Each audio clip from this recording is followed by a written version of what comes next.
ॐ संगच्छध्वं संवदध्वं संवो मनांसि जानतां देवाभागं यथा पूर्वे संजानाना उपासते। आदरणीय पवित्र आत्माओं, संप्रति स्वाध्यायहीन जनता के मध्य स्वामी रामभद्राचार्य व उन जैसे अनेक तथाकथित गुरु अपनी पोप लीला द्वारा जनता के मध्य में सत्य को हटाकर असत्य की ओर, उन्हें विद्या से वंचित रखकर अविद्या की ओर ले जा रहे हैं। ऐसी परिस्थिति में सनातन धर्म अर्थात वेद व वेदानुकूल विद्या ग्रंथों की रक्षा के लिए इनका वास्तविक मुखमंडल, इनका वास्तविक चेहरा जनता के समक्ष लाना आवश्यक हो गया है। हमारा सौभाग्य है, सनातनी लोगों का सौभाग्य है, सत्य को ग्रहण करने के और असत्य के त्यागने के अभिलषुक लोगों का सौभाग्य है कि ब्रह्मा से लेकर जैमिनी पर्यंत ऋषियों की परंपरा के वाहक महर्षि दयानंद सरस्वती प्रभु कृपा से धराधाम पर आए तो उन्होंने सत्य अर्थ का प्रकाश करके जन जागरण किया। इस जन जागरण से सनातन धर्म के विरुद्ध उपदेश करने वाले नवीन सनातनी स्वामी रामभद्राचार्य जैसे लोग विचलित हो गए, तिल मिला गए। मृषावादी स्वामी रामभद्राचार्य ने यह कहकर कि श्री राम योगीराज कृष्ण रामायण व महाभारत को महर्षि दयानंद ने काल्पनिक कहकर भूल कर दी है,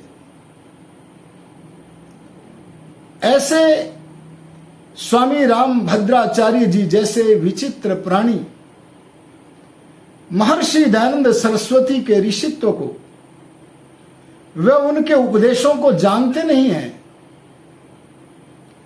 उन्हें जानना चाहिए कि वेद सनातन अर्थात सदा विद्यमान रहने वाला नित्य पदार्थ है और रामायण व महाभारत आदि ग्रंथ ऐतिहासिक हैं। रामायण व महाभारत आदि ग्रंथ, उनमें इतिहास का वर्णन होता है, अतः महापुरुषों का वर्णन हमें महर्षि दयानंद महाराज आदि ऋषियों की तरह इतिहास के ग्रंथों से देखना चाहिए, वेदों में नहीं। वेद तो पहले की सृष्टि में भी यही थे, वर्तमान सृष्टि में भी यही हैं और सारे लोकांतरों में वही ईश्वर प्रदत्त वेद ज्ञान है। और जैसे इस धरती पर श्री राम योगीराज कृष्ण जैसे महापुरुष जन्मे, वैसे नाना पृथ्वियों पर लोकांतरों पर भी इसी प्रकार के मनुष्य जन्म लेते हैं। लेकिन वेद में इन ऐतिहासिक महापुरुषों का वर्णन नहीं होता है। महर्षि दयानंद रामायण वह महाभारत आदि इतिहास ग्रंथों को वह उनमें विद्यमान श्री राम व योगीराज श्री कृष्ण आदि को भी मानते हैं और उन सदृश उच्च मानव बनने की प्रेरणा करते हैं। वेद को सनातन अर्थात ईश्वर प्रदत्त ज्ञान मानते हैं।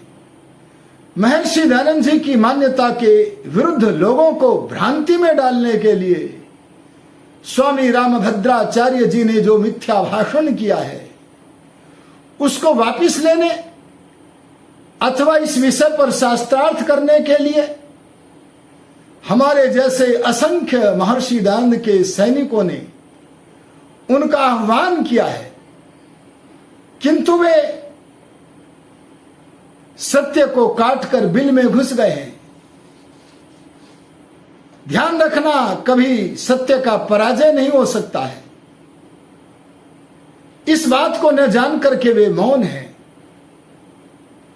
स्वामी आचार्य रामभद्राचार्य के मौन को तोड़ने के लिए ऋषि दयानंद के प्रति प्रीतिवश सत्य के प्रचार प्रसार के लिए महर्षि दयानंद के सैनिकों ने दिनांक 2 अगस्त 2024 को प्रातः 10 बजे जंतर मंतर निकट पटेल चौक मेट्रो स्टेशन दिल्ली में धरना देने का निश्चय किया है, जिससे कि बहरे कानों में आवाज पहुंचे, जनता भी समझे कि सत्य पक्ष क्या है।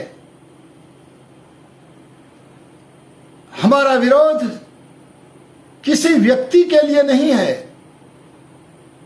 अपितु उसके असत्य भाषण व मिथ्या आरोप से हमारा विरोध है। जो महर्षि दयानंद के सिपाही इस आवश्यक कार्य को कर रहे हैं, धरना प्रदर्शन करने वाले उन सभी महर्षि दयानंद के सिपाहियों को, अरे सच्चे सनातनियों को मैं समस्त आर्य जगत की ओर से, समस्त सनातन जगत की ओर से साधुवाद व हार्दिक धन्यवाद व्यक्त करता हुआ सभी वेद भक्त सनातनी आर्य जनों से इच्छा करता हूं कि आप सभी दिनांक 2 अगस्त को 10 बजे दिल्ली में जंतर मंतर प्रांगण में पहुंचकर, बड़ी संख्या में पहुंचकर धरने को सफल करें, जिससे कि आगे की हमारी कार्यवाही सफल हो सके। इसी इच्छा के साथ मैं इस संक्षिप्त वक्तव्य के साथ आप सभी की उपस्थिति की कामना करता हुआ अपनी वाणी को विरमित करता हूं। ओम शम।